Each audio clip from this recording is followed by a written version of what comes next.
Welcome in, everybody, to a bonus episode of ZB's Horsepower Talk. As always, I'm ZB, Zack Brown, and joining with me, as always, is my dad, former 410 Sprint Car crew chief and mechanic, Jeff Brown, and our special guest joining us right now, the executive director of the National Sprint Car Hall of Fame, Bob Baker. Mr. Baker, we appreciate you coming on today. Thank you both. Thanks, Zack, and thank you, Jeff, for having me on the program. So first things first, kind of go through a little bit about yourself, where you're from, what got you into sprint car racing, and what led you ultimately to the National Sprint Car Hall of Fame. Well, I'm a Kansas City native, grew up in Kansas City, Missouri. My dad started taking my brother and I to races, super modified races at Olympic Stadium when we were probably about 2 or 3 years old. So just been a lifelong race fan. I've been very fortunate, probably the last 30 years of my life, have been working in the motorsports business. I promoted races at the Missouri State Fairgrounds on both the half mile and mile track, and then also at the Lakeside Speedway and the I-70 Speedway in the Kansas City market. And I worked for both the World of Outlaws for a couple of years and for Greg Weld at Weld Racing for a couple of years as the motorsports director. So that's kind of what led me to Knoxville, to the National Sprint Car Hall of Fame and Museum. I've been a lifelong Knoxville fan, being so close, only a 3-hour drive from Kansas City to Knoxville. My brother and I would come to the races when we were teenagers, and we never thought there'd be a Hall of Fame or a National Sprint Car Hall of Fame built here on the Marion County Fairgrounds next to Knoxville Raceway like there is. But our museum was opened in 1991 by Thomas Schmay, the previous executive director, and I started here in 2008, so I've been here 16 years right now. So I feel very fortunate to be able to work here and come in here every day and do what we do for a living to keep the museum open for race fans to come in and learn more about sprint car racing. That's awesome. And our background, obviously, in dirt racing, so we definitely appreciate everything that you all represent there and all of the drivers and the memories that sprint car racing has had throughout the years. How many members of the Hall of Fame are there currently in the museum? Are you talking about inductees, people who've been inducted, or supporting members who send in $35 a year to help support the museum? The actual inductees. The actual inductees, we have 239, I believe, and over 28% of them are from the state of California. So we truly are a national sprint car Hall of Fame. A lot of people in Knoxville refer to us as the Knoxville Hall of Fame because we're located here, but our voters, our National Induction Committee voters, are spread across the United States evenly, with 25% of the voters located on the West Coast, 25% of the voters located here in the Midwest, 25% of the voters in the Mid-East, which is the Ohio, Pennsylvania pocket, and then 25% of the induction committee voters are on the East Coast. So our voters are evenly spread throughout the country, so they don't show any favoritism to who they're voting for to be inducted each year. The induction committee decides who the nominees are each year, and then also the final ballot, who the 8 individuals are who will be inducted each year. And that's actually what I was about to ask. So it is 8 every year that get inducted? Yes, we did. After COVID, we inducted a few more people, 12 people each year, just to get caught up for the 2 years we were down with COVID. And so those 2 years had 12. In the very beginning, back in 1991, just to get the museum started, there were, 12 to 15 inductees a year the first couple of years, just to get things rolling. Oh, wow. Oh, wow. How many would you say that apply for the Hall of Fame every year? Well, people really don't apply for it. What we do is the National Induction Committee gets to nominate whoever they like, and there is a process where the public can send in somebody's name for a letter of recommendation, which we in turn send out to the National Induction Committee. So if we receive a letter from somebody referring a relative or their favorite driver or somebody who they think the National Induction Committee has overlooked in the past that hasn't been inducted, we'll take that letter and we'll send it out to the National Induction Committee for 5 years for them to review and see if they'd like to nominate that person. And then those nomination ballots come back to me. The highest nominees make it onto the final ballot, and then it goes down to the 8 people who get inducted each year. The Saturday after the Indianapolis 500 is our induction date every year, which this year it's on Saturday, June the 1st, and it's open to the public. We do it right here in Knoxville, right behind the main grandstand in Knoxville Raceway at the Dyer Hudson Hall. So it seats about 300 to 400 people. We have a wonderful sit-down dinner donated by the Rib Shack restaurant every year. And of course, Dave Argabright and Pat Sullivan, two of our great inductees and ambassadors for open wheel racing. They're our MCs, so they're very well versed in the people they're inducting. And it's quite an event. A lot of the past inductees come back every year, so it makes it a very nice gathering. Well, my dad, we sent in a letter for his brother to get inducted to the Hall of Fame. So, Dad, take it away. Got some questions or anything you want to talk to Mr. Baker about? One thing I just wanted to clear up for anybody new that's watching this, and we're talking about Knoxville. We're talking about Knoxville, Iowa, not Knoxville, Tennessee. That's if you go to be like, hey, let's go to the Sprint Car Hall of Fame. Let's look up Tennessee. No, it's wrong, Knoxville. So this is just was about an hour out of Des Moines, Iowa. We're about 45 minutes southeast of Des Moines, and that's a very good topic you brought up because we have so many international travelers that come to Knoxville, Iowa for the Knoxville Nationals every year in August. And this year will be, I believe, it's the 63rd Knoxville Nationals. And a few years ago, some people called us and they told us that their travel agent in Australia had accidentally booked their flights to Knoxville, Tennessee.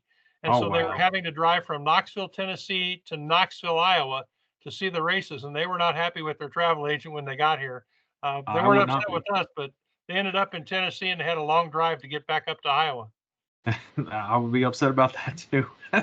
People would be listening, be like, "There's no way Knoxville's only 3 hours from Kansas City. That isn't gonna work." But it's Iowa, people. It's if people they're wondering why the Sprint Car Hall of Fame is like in Iowa seat, but it is it's always been known as the Sprint Car capital of the world. Even though we're from Pennsylvania, that was always the biggest race of the year. And lucky enough that my family we got to win that race twice. And the next year I was out there, we only ended up third, so that was kind of a bummer. The Knoxville Nationals has a wonderful history, and just to give you a brief history, it started in 1961 when Roy Robbins won the very first Knoxville Nationals, and at that time the racetrack, Knoxville Raceway, was in dire straits financially. A lot of people didn't think that they were going to be able to stay open weeks after the first big race, the Nationals, and Marion Robbins, the promoter at the time, came up with the idea for a big national championship race, and the fair board members were on a Marion County Fair Board here, fairgrounds. So the fair board at the time told him they thought he was crazy because he wanted to pay $1,000 to win a sprint car race with a total purse of $5,000. And here we are 63 years later, paying $185,000 to win on Saturday night with a total purse of over $1 million. So that Marion Robbins was not so crazy after all back in 1961 when he came up with the idea of the Knoxville Championship Super Modified Stock Car Race that paid $1,000. No. Yeah, the things have come a long way. I mean, we've had the King of Outlaws won 20 Knoxville Nationals. I mean, Cup champion Kyle Larson has won 2 of them. So, I mean, you definitely get the who's who in racing. We've had just about anybody that's a big name in motorsports, especially if they were ever in dirt at one point or another. They definitely have been out there racing one time or another. So it's definitely a sight to see. But as far as the Hall of Fame Museum, now, is that something that's open every single day for the public to come visit? Yes, we're open 7 days a week, year-round. The only 4 days that we're closed are Easter, Thanksgiving, Christmas, and New Year's Day. So we're open Saturdays and Sundays every day of the week, except for those 4 days. And on Saturdays, on race days, we're open from 8 in the morning until the races are over that evening. So usually about 10:30, 11:30 at night. We stay open in case fans want to stop in after the races are over and pick up something before they head home. Yeah, that's cool. And unfortunately, when the year my dad was inducted, I think it was 2001, we unfortunately did not get a chance to come out for that. As the time my mom was pretty sick, and we just couldn't really get to travel. So I have not been out there since 1986, 87, something like that. So it's been a long time.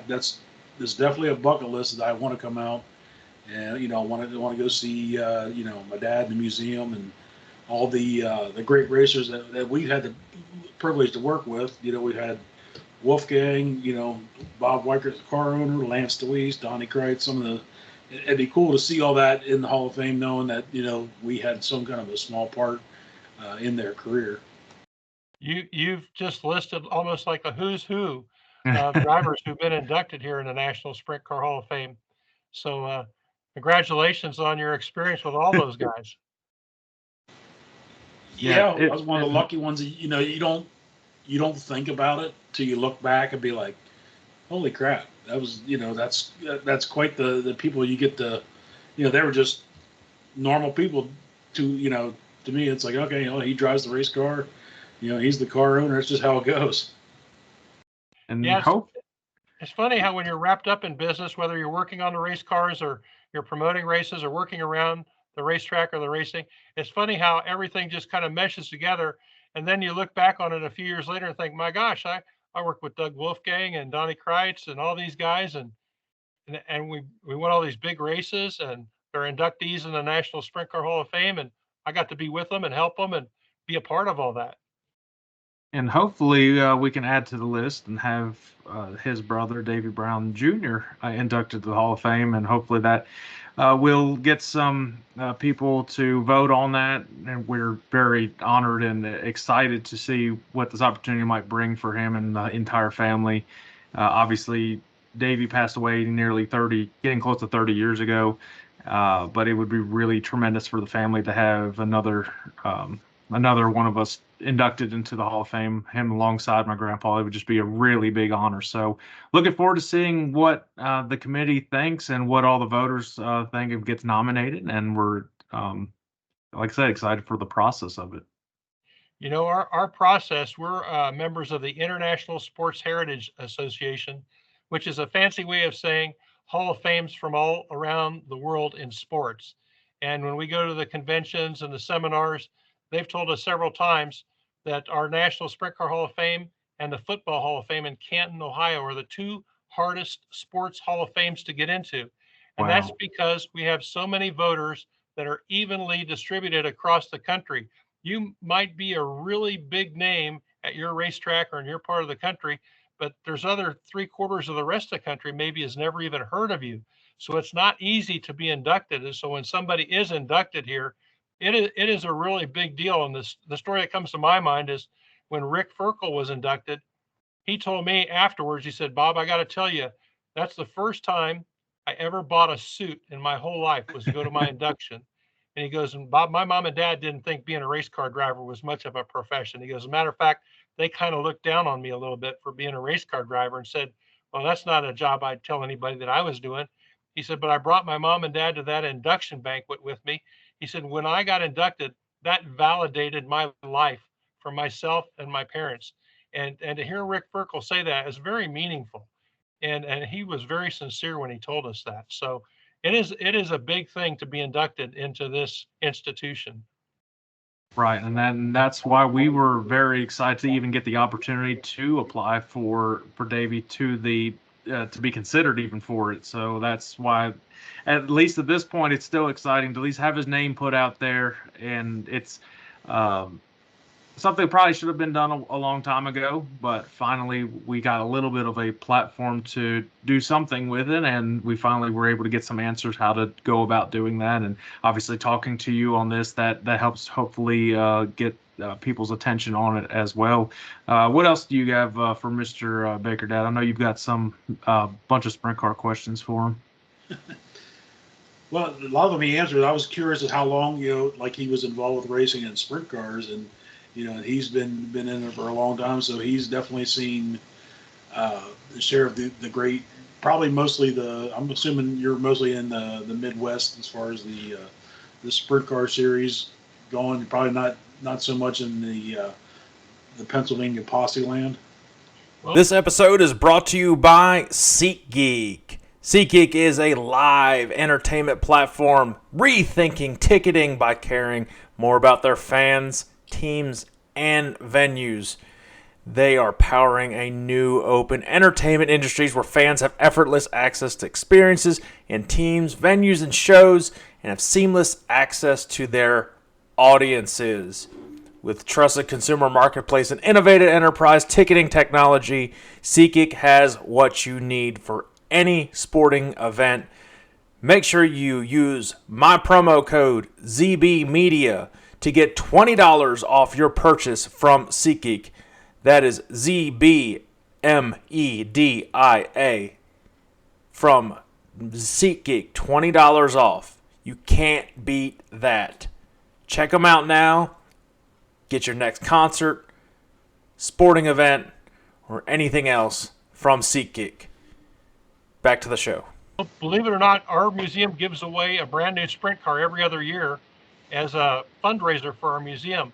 When the museum was first started, everybody on the board thought that the parts manufacturers like the Hoosier Tires and Gambler Chassis and all those companies that made shocks and pieces and parts for the sprint car, that they made lots of money and they would support financially the museum. But when everybody on the board went and talked to these companies and people, they said, you know, we have lots of heads and lots of pieces and parts and blocks and this and that, but we don't have a lot of money. We could give you a free block, or we could give you a free chassis or a free wheel or whatever. And so the board came up with the idea, if we can't get money from these guys to support the foundation and the museum, let's see if we can get enough parts to put a car together. So 30 years ago, the first raffle sprint car was put together, which is now a sweepstakes sprint car. And it wouldn't be possible without all of the people across the country in the parts and manufacturing business that donate the parts for that car. The car we give away this year will be our 15th sprint car that we've given away. And we take the car across the country. We take it to Skagit, Washington for the Dirt Cup races. We take it to Chico, California for the Gold Cup races. We take it to Williams Grove Speedway for the National Open. We take it to Port Royal. We take it to the PRI trade show. It makes roughly 110 to 115 appearances a year.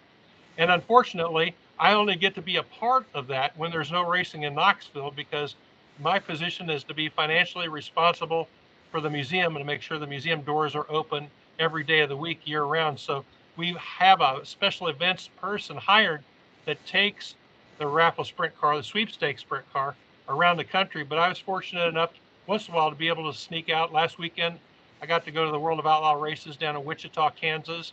Usually our season is over the end of September, middle of September. So I get to attend the World Finals in Charlotte, North Carolina.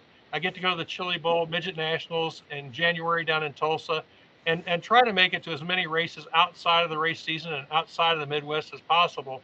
But being responsible for the museum really kind of keeps me tied to the museum, and I'm not complaining. I love what I do, and I think I'm very fortunate to get to do it. But when I worked for the World of Outlaws, I did get to travel across the country quite a bit more as their marketing director, and got to see racetracks all across the country and meet the promoters and drivers and race teams. So I'm very familiar with the Pennsylvania posse and the strong passion for sprint car racing that fans in Pennsylvania have. And we're very fortunate that we've got a great group of people in Pennsylvania as well as California and here in the Midwest that really support sprint car racing. Now, this is a question I don't know if you have an answer to, but like you said, you give the whole sprint car away. Has anyone won that and started off at, like, they bought that and said, hey, I'm going to go take this car and we're going to go racing? You know, that was like the kickstart to a career possibly by having that? I don't think anybody has won the car and never raced before. We've had 4 people that have won the car that have gone on and raced the car. The other people who have won the car end up selling the race car to racers. Some of them sell the whole car and engine, and some of them split the engine and the chassis and the car separate. But there have been 4 that we know of that went out and won the car that were in racing that continued to race. One of them, the latest one, was Bobby Allen's cousin from back in Ohio that won our last car. And he was a low budget racer, and he came, when he came to get the car, he kissed the wing, says, oh man, it's the most beautiful car I've ever seen. And he was true. He was definitely a low budget racer, super nice guy, but he only got to race it the first year after he won the car. And he called us and told us the Monday afterwards how fast the car was, how great it felt. He said he just didn't have the time and money to be able to get it to the racetrack every week to race it. So everybody's like in a different position when they win the car. We're very thankful for everybody that enters the sweepstakes to try to win the car, because that is truly the money that pays the bills to keep this wonderful museum open. And when we say the museum, there's 5 buildings here. It's not just our museum with the 30 to 35 race cars in it and the suites on top of it. We've got 12 additional suites in a Brian Clausen Suite Tower building. We've got a staging building across the parking lot that serves as a as a place where cars, before they come on display in the museum, they're staged there. And then when they're on display in the museum, after they're finished, they sit over there until the owners pick them up again and take them home.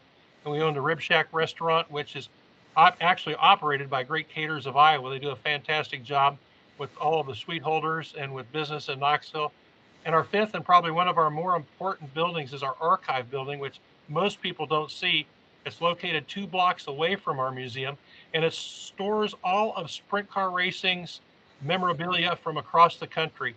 Trophies, drivers' uniforms, helmets, and all of the printed material. Every copy of Open Wheel magazine, National Speed Sport News, Hawkeye Racing News, Area Auto Racing News, all the great publications from the West Coast and across the country are all stored there as a resource for writers and people doing research work when they want to come in and learn more of the facts about either their favorite driver or a story that they're writing.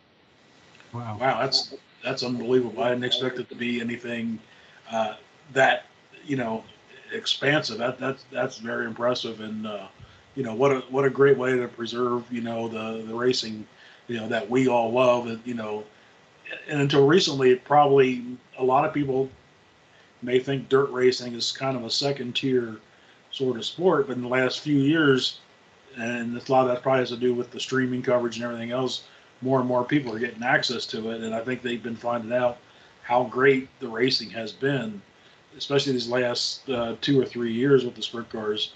Most races, you don't know who's going to win until you get to the end of this race. And that actually leads me into this real quick, Mr. Baker. Bouncing right off of that, do you think this is the best that sprint car racing has been that you've seen since following it? I think so. I think the interest level is a lot higher right now than it's ever been. And I think part of that is due to the close competition. Case in point, the World of Outlaws having 8 features and 8 different winners so far this year. You've got 2 national touring series with the World of Outlaws and the High Limit series. You've just a lot of interest, as you mentioned, from the streaming. But just the competition level right now, I don't think I've ever seen it as close or as good as it is right now. And also the fan interaction is really high right now. Just case in point, the Saturday night at Wichita, Kansas, when those races were over, you couldn't hardly walk through those pits. All those fans go right down to meet their favorite drivers and get autographs and, shake hands and have a cold drink with them. And the interaction between the fans and the drivers and the race teams, it just seems like it hasn't been any better for a long time. Not that I can remember anyway. And yeah, I was going to say, it just recently used to be, after the races were over, we just wanted to get loaded up, get back, get the car washed. And now I think everybody's realized how important having the fans come down. They want to come see the car. Little kids want to come. We always would take it. They had a small kid. We'd let them sit in the car, and that was like the highlight of their night. Hey, man, I got to sit in this race car, and the whole deal. So that makes race fans for the future as well. I think maybe sprint car racing learned a little bit from drag racing because, at the drag races, you buy a ticket to the race and they advertise it. You're not just getting a ticket, you're getting a pit pass. And all those fans go down there and they get to meet the drivers and get autographs and see them working on the race cars.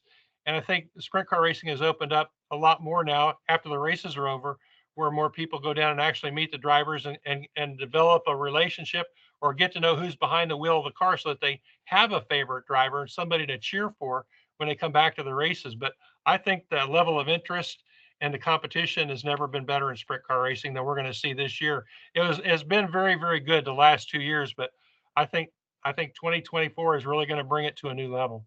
I think that's what sets it apart from all these different motorsports. You talked about drag racing, how it allows fans to interact with those drivers, and now dirt races has incorporated that. It almost makes it almost a family type atmosphere at the tracks now. That's something that we cover NASCAR obviously as well on this program, and that's something NASCAR I think needs to look at incorporating as well, not adding another $100, $200 ticket to go see the drivers and things like that. And I know it's a different type of corporation, how they handle things, but I think if they went back to the roots, just kind of how dirt racing has, it would intrigue a bunch of interest with that way. And that you see all the drivers are a lot more laid back, a lot more relaxed in sprint car racing, and that's what I think makes it very special. Our museum tries to keep things affordable as well. Our admissions are only $10 for adults, $8 for seniors and military, and small kids are admitted for free.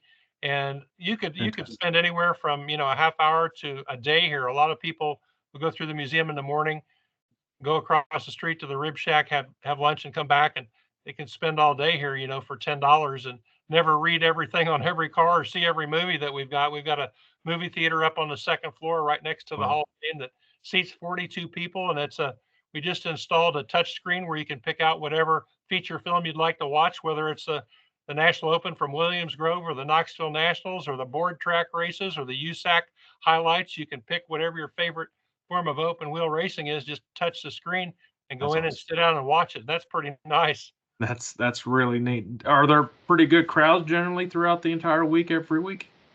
We have people that come in every day, but we really don't get big crowds until race days or race season. Right. When there's a race here in Knoxville, of course, those are busy days.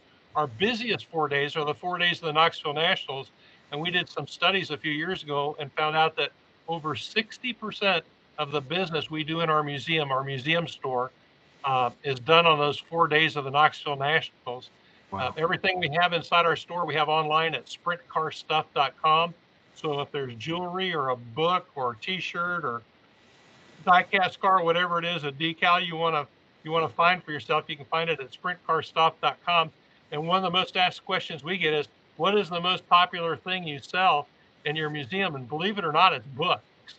We sell more books, more sprint car open wheel books than anything else, by far more than T-shirts, apparel, jackets, hats, any of the other things. Books are our number one selling item. Oh, wow. We'll be sure to include that link in our video description, as long as, the link to the Hall of Fame and museum, so people can click that and learn more for sure. And, hopefully schedule a trip out to Iowa coming up this year. I'll tell you something else that's kind of interesting is that when I first started, the rules and the regulations for being inducted into the Hall of Fame, they were intact, but they were never put online. So when I started in 2008, one of the first things we did was get those rules and guidelines for induction into the National Sprint Car Hall of Fame put on our website at sprintcarhof.com. If you go on there and you go to policies and procedures, you can look right into the rules and guidelines for the nominations and how people are selected to be inducted. And then there's also a link on how to write a letter of recommendation for somebody that you think may have been overlooked, like we were talking about earlier. We've got all those rules and interesting facts about our induction process online for people to read. And if they're not computer literate, we're glad to make a copy here for them and mail it to them. So we're trying to get the word out as best we can, having everything online and trying to be as transparent as possible with the voting and how the process works. And that helped out tremendously when I went about doing that to apply for my uncle in that same process. So thank you for helping me out on that after I emailed you. That definitely got me in the right direction. That was very simple to do.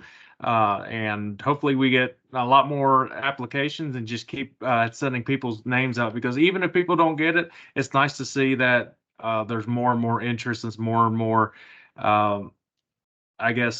fan involvement for the Sprint Car Hall of Fame. And it's something that needs to continue to grow. It's a staple in sprint car racing. It's the the golden standard for everything. That's what everybody's striving to get to one day. And you were saying how much of an honor it is to be in the Hall of Fame. It's absolutely incredible. One of the hardest Hall of Fames to be into. So if you can get into it, that just means something very special. And like I said, with his dad, my grandpa being in the Hall of Fame, it does mean a lot to us and him and the entire family. Well, thank you for saying that. Before the Hall of Fame was built, I mentioned I was a lifelong Knoxville Raceway fan. And there was a lot of discussion across the country where the National Sprint Car Hall of Fame and Museum should be built. Should it be built in California? There's so much rich open wheel racing history in California. Should it be in Pennsylvania? The Pennsylvania Posse, the hotbed for sprint car racing that Midwesterners, Kenny Weld and others went out to cut their teeth on the Pennsylvania circuit, where they could race 3 or 4 nights a week? Or should it be in the Midwest somewhere like Knoxville, in the middle of the country with the crossroads of Interstate 80 and Interstate 70? And so Ralph Capitani was on the committee to look for a location. He goes, guys, if we're supposed to be the sprint car capital of the world here in Knoxville, we should probably build this Hall of Fame building here in Knoxville. And Don Lamberti from Casey's General Stores agreed with him. And the mayor of Knoxville and some of the other people that were on that founding committee, I believe Bill Smith from Smith Family Racing over in Lincoln, Nebraska, was on that original committee. And they came to an agreement that Knoxville was a logical location because of the location in the center of the country and because Knoxville is the sprint car capital of the world. That's how it happened to be built here on the Marion County Fairgrounds. And that puts it even more on the map above the Knoxville Nationals. Now you've got the Hall of Fame there. Everybody now knows everything there is to know about Knoxville, Iowa. For me, I'm know more about Knoxville, Iowa than I did Knoxville, Tennessee. So you got the University of Tennessee and Knoxville. You know what? That don't matter. We talk about sprint car racing. That's what it's all about, and it's pretty much the middle of the country. So I think it's actually really good location wise for both sides of the country to have fairly easy access to get to. One question I want to ask you, more of a, I guess, fun question, but you've been in Knoxville for so long. What is the most memorable Knoxville National that you have seen? I got to tell you, for me, I was working for Ted Johnson with the World of Outlaws.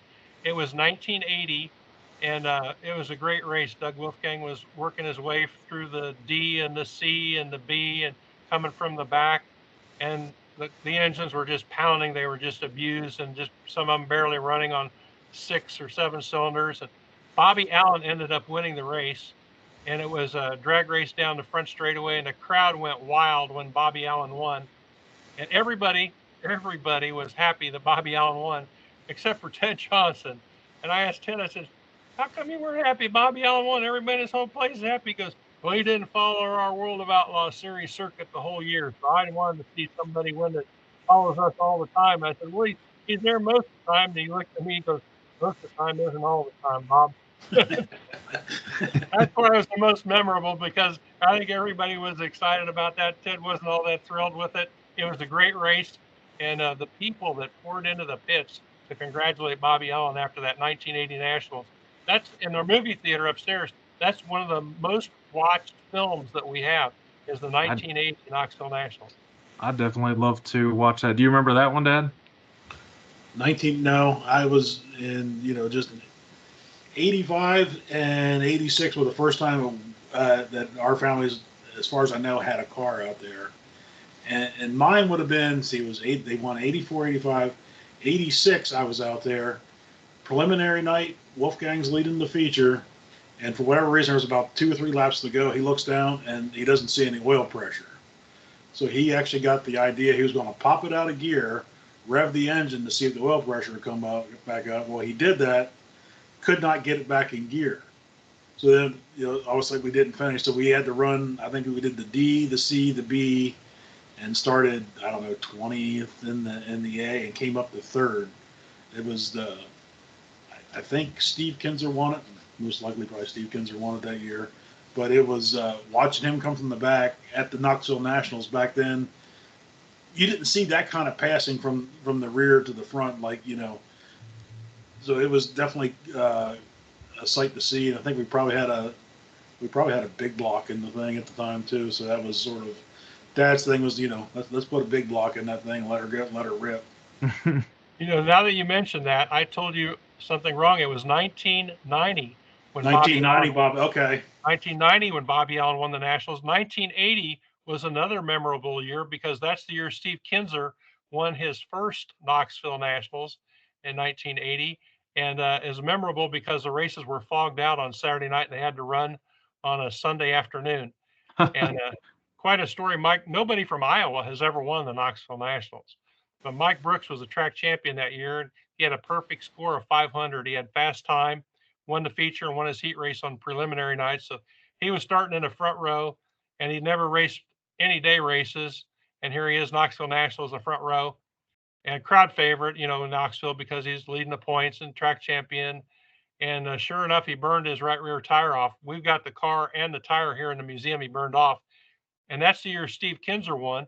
But it's also the year Steve Kinzer ended up crashing, and his engine was good, but Bob Trossel's car, he didn't have an engine. So Bob Trossel and Carl Kinzer got together, and they used the engine from Steve's car, I believe, and then Bob Trossel's race car, and put those together at the last minute. And that's the car that Steve Kinzer won his first Knoxville Nationals in 1980. Wow, that's absolutely incredible. Yeah, and we've got that car in the museum too. Oh yeah, that would be really cool. We'd be like kids in a candy store, Dad, going to that. We'd be there all day. Yeah. Oh, absolutely. You can't take it all in just a couple hours. Yeah, it's definitely a bucket list of ours. One of our bucket list items we're crossing off this year. We're going to the Indianapolis 500. So Knoxville Nationals, visiting the museum. That's one of them on the bucket list, and a bunch of the big races, just like Daytona 500, of course, that's on there. So we've been to Eldora. I think for me, the Kings Royals up there to be on there. Dad's been to a bunch of these marquee events and stuff. Obviously, I didn't get that opportunity. Been plenty of McWilliams Grove National Open since it was right down the road from us. It was like required to go to that if you're growing up in the Brown family. Yeah, you're going to be lucky to get to watch Kyle Larson race in the Indy 500 this year. That's going to be something. That was a big reason that we're going to it. Now it's no question that we're big Larson fans. Obviously, we like his dirt racing background. That's what got us to be fans of him in NASCAR, and him able to race everything. That just is a cherry on top. How much we respect him. My grandpa's even said on record that Larson's the best sprint car racer he's seen, and he said it's just raw talent. He said it's just unbelievable how good he is and how much he can just handle a car, and it's effortless to him. Kyle is a special individual. We met him here in the museum when he was a youngster, and somebody pointed him out to me and said that young kid right there, he's probably going to be the best race car driver you've ever met. And so I went over to him. He was looking at those real small little 1/64 die-cast cars. And I started talking to him, and he says, yeah, I'm going to drive sprint cars here soon. And I said, well, don't forget about us poor dirt track people back here in Knoxville, Iowa, when you're rich and famous. And he looked at me straight in the eye and goes, don't worry, I won't forget about Knoxville. And sure as anything, when we built that Brian Clausen Sweet Tower, Kyle was the first NASCAR driver to make a major donation to us to help us get that building built. So Kyle remained true to his word, and I've always respected him for that and for his raw talent, like you said. And I'm sure it won't be long until he gets inducted himself to the Hall of Fame. I don't think he has been yet. It might be a few years because you have to be 50 years old. And I don't think he's quite. Oh, yeah. So he got about 20 years. I mean, I think he's already got the resume to make it for pretty much any Hall of Fame at this point that he wants to be nominated for. But Dad, anything else you have for Mr. Baker? No, this was very informative. Thank you for coming on. Oh, thank you so much for inviting me to be on the show. It's my pleasure. And people tell us all the time when they come through our museum, if they're a modified race fan or a dirt late model fan or a motorcycle racing fan, one thing that people have told us over and over is we sure wish we had a museum like this for modified racing or motorcycle racing or dirt late model racing. You have everything here. You have a place for the fans to watch the race. You have a great Hall of Fame. You have a great museum, a store, a movie theater. You just have everything here. This is what we need for our type of racing. So it really makes us feel like we're doing things right and that people appreciate the work we do. And we've got a great staff of people here that make all of those things happen. So thanks to all the people who've been here in the past. And if you've never been here, please accept our invitation to come and see us here in Knoxville, Iowa at the National Sprint Car Hall of Fame and Museum. Yes, and we will definitely put all the links for the Hall of Fame and the museum down below in the description. If you're listening to this, you can listen to this on any podcast platform. Anybody that's watching this, you watch it on YouTube. All the descriptions will be linked in the description there as well. Make sure you share it. This is a very informative and great conversation with the executive director of the National Sprint Car Hall of Fame, Bob Baker. Mr. Baker, thank you again for coming on, and look forward to hearing from you for my uncle's application. Thank you, Zach, and your dad. It's great to talk with you. I hope we get to do it again sometime. And if anybody ever has any questions, whether it's about induction into the Hall of Fame or the museum itself, please don't hesitate to give us a call, 641-842-6176. There's somebody always here. And if there's nobody that can answer your question, we'll call you back. Very good. Sir. Well, everybody, Bob Baker, everybody, have a good night. All right. Thank you, Zach. Thanks, Zach's dad. Bye. Thank you. Bye-bye.